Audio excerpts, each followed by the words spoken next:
In mobile technology, it's the same thing over and over. New device comes out, new device gets reviewed, new device gets forgotten. Almost no one follows up, no one follows along, no one sticks around to see how well a gadget ages over time, because there's always something new to drool over. So let's do something about it. Let's dive in for another look at a smartphone I like to call the big deal. I'm Michael Fisher with Pocket Now. This is the Moto X Pure Edition, and this is episode 54 of After the Buzz.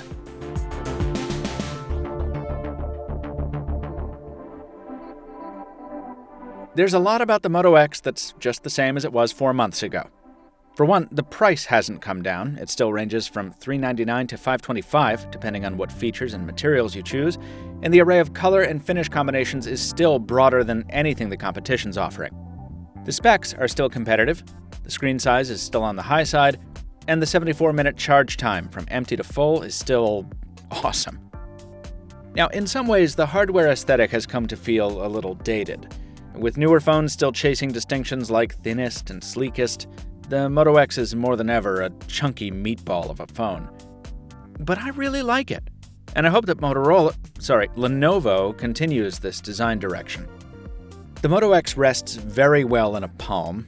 It's easy to hold when you're on a call. It looks different without trying too hard. It just feels great. And if you want to go super fancy with it, there are leather and wood options, and even some custom trims from designer Jonathan Adler. Given those choices, does the world really need another super slim, all-metal phone with chamfered edges? If you opt for the more conservative silicone backing option, the news is good. It holds up well to constant use.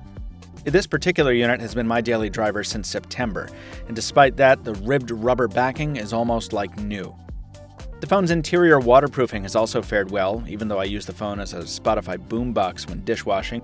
The speakers are still louder than any other phone I've used recently. The Pure Edition has benefited from some software bumps too. It got Android 6.0 a little later than we were expecting, but still ahead of most phones. Despite early fears that the update would somehow neuter the Moto software suite, it didn't.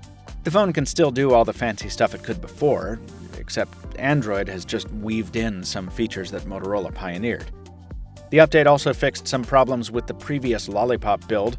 The phone tends to run a little cooler now on the Snapdragon 808, and the performance lag when shooting 4K video is much less severe.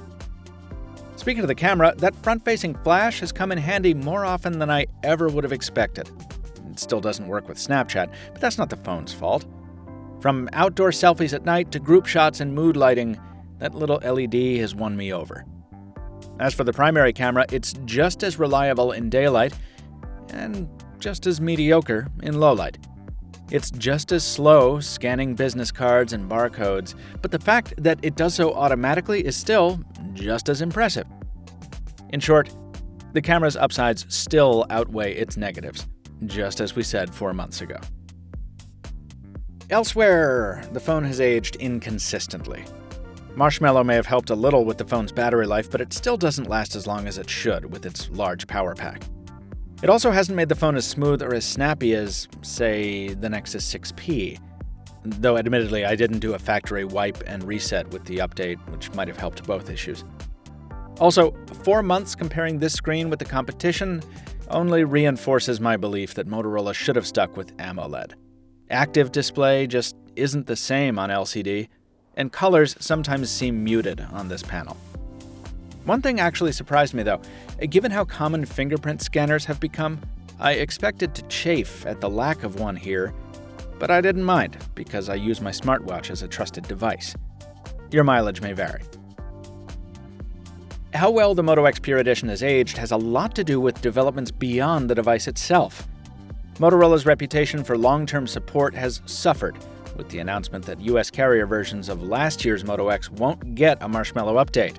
While the newer Moto X should fare far better given its unlocked nature, that's still concerning. Also, the past few months have brought us some tough competition for your dollar. The excellent Nexus 6P is just $100 more than the Moto X, while the beautiful OnePlus X comes in $150 cheaper, albeit with some big sacrifices. The Nexus 5X doesn't look or feel as good as either of those, but at $299, it will certainly factor into your buying decision. Android phones are only getting more affordable, I guess is the point, making it harder for the Moto X to stand out. But for now, my buy recommendation for the Moto X stands. In fact, I bought one for a family member this past Christmas. No other Android gives you such a well-balanced feature set offered in so many hardware trims for such a competitive price. And no other Android feels quite like a Moto. The Moto X Pure Edition is still a big deal. Folks, our original review is still up at PocketNow.com, and our Moto X comparisons are still live here on YouTube. Subscribe so you don't miss new videos from Pocket Now, and follow us on the socials. I'm Michael Fisher, Captain Two Phones on Twitter. Until next time, thanks for watching. We'll see you soon.